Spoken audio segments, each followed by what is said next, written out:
Bonjour à toutes et à tous et bienvenue à notre émission KSA 450 Voyage dans le temps.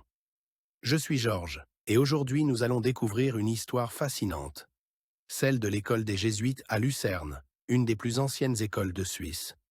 Je suis accompagné par notre spécialiste en histoire de l'éducation, Marthe. Bonjour Marthe. Bonjour Georges, bonjour à toutes nos auditrices et à tous nos auditeurs. Marthe, peux-tu nous dire quand cette école a été créée? Bien sûr, l'histoire commence en 1574, il y a presque 450 ans. C'est une histoire vraiment intéressante, car tout a commencé dans un hôtel. En effet, la première classe a été installée dans le Gasthof-Schlüssel, un hôtel de la ville. Imagine un peu, seulement un professeur et une classe dans une chambre d'hôtel. C'est incroyable. Et qu'est-ce qui a poussé à créer cette école? En fait, c'est une histoire assez amusante.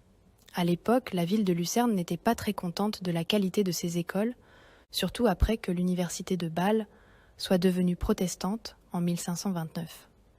Les autorités voulaient une nouvelle école de qualité, et elles ont fait appel aux jésuites, qui étaient connus pour être d'excellents enseignants. Et comment se passèrent les cours à cette époque? C'était très différent d'aujourd'hui? Oh oui, totalement différent.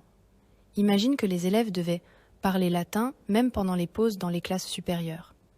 Et il n'y avait qu'un seul professeur par classe qui enseignait toutes les matières.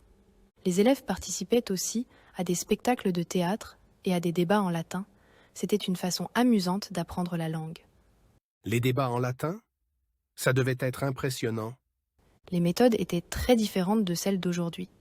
Les élèves commençaient par apprendre par cœur les règles de grammaire et le vocabulaire. Mais le plus intéressant, c'est qu'ils devaient aussi écrire et jouer des pièces de théâtre en latin. Imagine un peu, on devait non seulement parler latin, mais aussi devenir un acteur dans cette langue. Et est-ce que les filles pouvaient aller à cette école? C'est une question très importante. Malheureusement, non. À cette époque, l'école était réservée aux garçons. Ce n'est qu'au XIXe siècle que les filles ont commencé à avoir accès à l'éducation supérieure. En 1800, on trouve la première mention d'une école pour filles à Lucerne. Parlons un peu plus des langues étrangères. Comment l'enseignement des langues a-t-il évolué au fil des années? C'est fascinant. Au début, il y avait seulement le latin et le grec.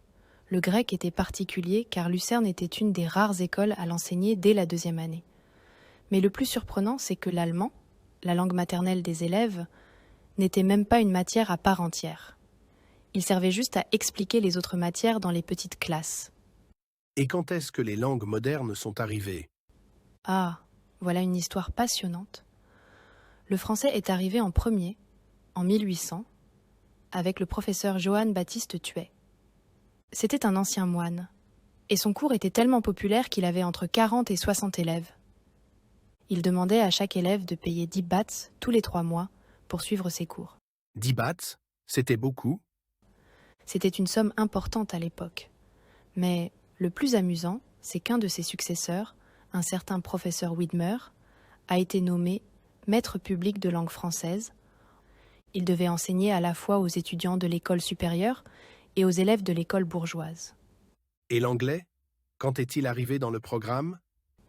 L'anglais est arrivé plus tard, au milieu du XIXe siècle. C'est intéressant parce qu'il y a eu un grand débat. Certains voulaient réduire les heures de grec pour avoir plus d'anglais, mais les professeurs ont pris la défense du grec. Finalement, ils ont trouvé un compromis. Le grec est devenu optionnel et l'anglais a gagné plus d'heures. Et comment l'enseignement des langues a-t-il été affecté par les guerres mondiales? Pendant les guerres, c'était très compliqué. Les professeurs et les élèves plus âgés devaient en faire leur service militaire. Mais l'école a continué tant bien que mal. Ce qui est touchant, c'est qu'après la Première Guerre mondiale, l'école a même participé à une action d'aide pour la ville de Vienne qui souffrait de la faim. Et qu'en est-il des méthodes modernes d'enseignement? J'ai entendu parler d'un laboratoire de langue. Ah oui, le fameux laboratoire de langue des années 1960, c'était censé être ultra moderne, avec des cabines individuelles pour que chaque élève puisse pratiquer l'oral. Mais ça ne s'est pas passé comme prévu. Les élèves, cachés derrière leur cloison, en profitaient pour faire les 400 coups au lieu d'étudier. Et au XXIe siècle, comment l'enseignement des langues a-t-il évolué? C'est impressionnant de voir les changements. Depuis 2001, il existe même une maturité bilingue. Et le plus grand changement, c'est peut-être le déclin du latin. Imagine, alors qu'il était autrefois la matière principale, depuis 2016, plus aucun nouvel élève ne l'a choisi comme option principale. Par contre, l'anglais est devenu tellement important que certains cours comme les maths, l'histoire, la biologie et la physique sont parfois donnés en anglais. Une dernière question. Qu'est-ce qui te surprend le plus quand tu compares l'enseignement des langues étrangères d'hier et d'aujourd'hui? Ce qui me frappe le plus, c'est le changement complet d'objectif. Avant, on apprenait le latin et le grec pour lire les textes anciens et former son esprit. Aujourd'hui, on apprend les langues pour communiquer avec le monde entier. Et puis, les méthodes ont complètement changé.